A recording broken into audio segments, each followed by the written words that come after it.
Halo teman-teman, apa kabar kalian semua? Saya berharap kita semua dalam keadaan sehat-sehat selalu.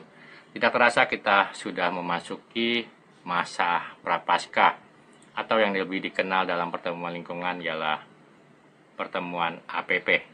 Pada APP tahun 2025, tema besarnya ialah kepedulian lebih kepada saudara yang lemah dan miskin.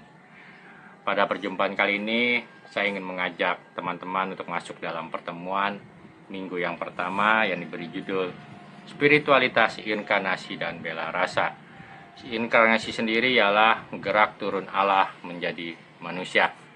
Allah hadir dalam kehidupan manusia, Allah hadir dalam suka duka hidup dan kehidupan manusia. Sedangkan Bela Rasa memiliki kata dasarnya compassion yang artinya menderita bersama. Bela rasa berarti kita diharapkan dapat merasakan apa yang dirasakan, apa yang dialami, apa yang diderita oleh orang-orang di sekitar kita. Spiritualitas, inkarnasi, dan bela rasa.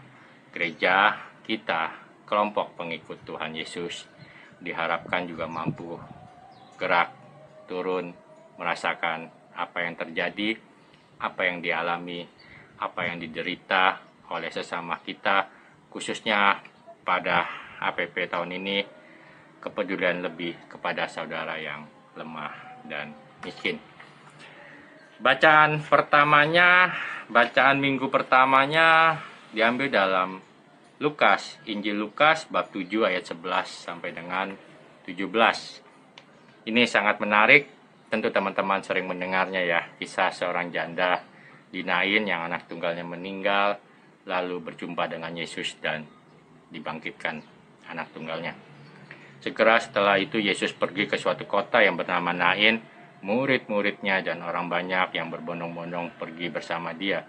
Setelah ia dekat pintu gerbang kota, ada orang mati diusung keluar, anak laki-laki, anak tunggal, ibunya yang sudah janda, dan banyak orang dari kota itu menyertai janda itu.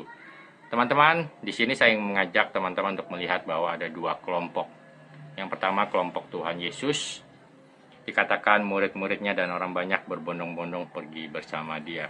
Kelompok Tuhan Yesus, dan bisa dikatakan gerejanya ataupun pengikut-pengikut Tuhan Yesus. Di sana kelompok Tuhan Yesus membawa harapan, membawa sukacita, membawa belas kasih dan juga penghiburan. Sedangkan kelompok kedua yang diwakilkan dalam bacaan ini adalah seorang ibu janda yang anak tunggalnya meninggal. Dan banyak orang dari kota itu menyertai janda itu. Kelompok kedua adalah kelompok yang sedang berduka cita, sedang mengalami masalah, sedang mungkin juga putus harapan. Karena seorang janda pada saat itu sangat rentan dalam status hukum, sosial, dan ekonominya. Bisa dikatakan seorang janda adalah seorang yang lemah dan miskin pada saat itu. Apalagi ibarat sudah jatuh ketimpa tangga, anak tunggalnya, harapan satu-satunya meninggal dunia. Maka mungkin saja ibu ini sangat putus asa dan menangis tidak henti-hentinya. Maka jadi katakan, ketika Tuhan melihat janda itu, tergeraklah hatinya oleh belas kasihan, lalu ia berkata kepadanya, jangan menangis.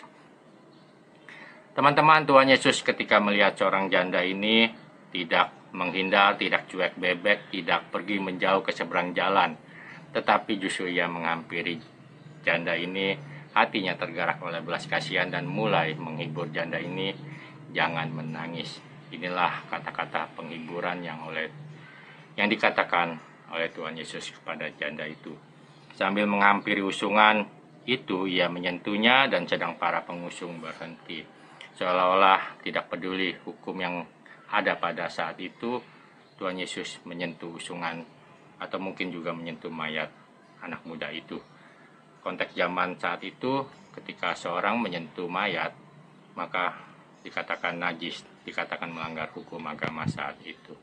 Maka seolah-olah tidak peduli, Tuhan Yesus justru menyentuh tandu, menyentuh usungan ataupun mungkin menyentuh mayat dan berkata, hai anak muda, aku berkata padamu, bangkitlah.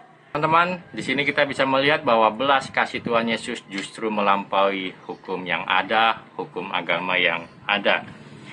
Kasihnya membawa harapan baru, bahkan membawa kehidupan yang baru bagi si janda. Yesus penyembuh sejati dari dosa, bahkan dari kematian. Maka dalam perjumpaan kali ini kita diajak untuk melihat introspeksi ke dalam diri kita masing-masing. Apakah saat sekarang ataupun juga mungkin dulu kita pernah berada di kelompok yang diwakilkan oleh seorang janda ini, kelompok yang mungkin saja terlibat masalah, kelompok yang berduka cita, kelompok yang tanpa harapan, yang lemah dan miskin. Bagaimana kita keluar dari kelompok ini ketika kita juga mengalami perjumpaan dengan Tuhan Yesus. Kita dapat men-sharingkan nanti pada pertemuan yang pertama. Perjumpaan dengan Tuhan Yesus memberi harapan, memberi kehidupan baru bagi hidup dan kehidupan kita. Atau juga kita mungkin saja pada saat sekarang menjadi kelompok yang kedua, pengikut Tuhan Yesus yang membawa harapan bagi orang-orang di sekitar kita. Kita bisa men-sharingkan apakah kita pada waktu itu menyelamatkan, membantu, ataupun menolong seseorang yang dalam kesusahan, yang dalam putus harapan, tentu saja dengan spiritualitas, inkarnasi, dan bela rasa. Ibu dan teman-teman, bangkitnya anak tunggal ini menandakan bahwa Allah telah melawat umatnya. Kehadiran Tuhan Yesus, kehadiran Allah yang memberi kehidupan, bahkan kematian pun dikalahkan. Semoga kita juga memiliki yang namanya spiritualitas, inkarnasi, dan bela rasa. Kehadiran kita dapat memberi pengharapan, dapat memberi kehidupan bagi orang-orang yang ada di sekitar kita, terutama bagi mereka yang lemah dan miskin. Selamat mengikuti pertemuan yang pertama, selamat berbagi sharing. Semoga sharing kita nanti dapat menguatkan orang lain dan juga dapat menggerakkan orang lain untuk beraksi nyata, untuk berbela rasa, membantu sesama kita. Tetap setia, tetap semangat, fiat lo, jadilah terang.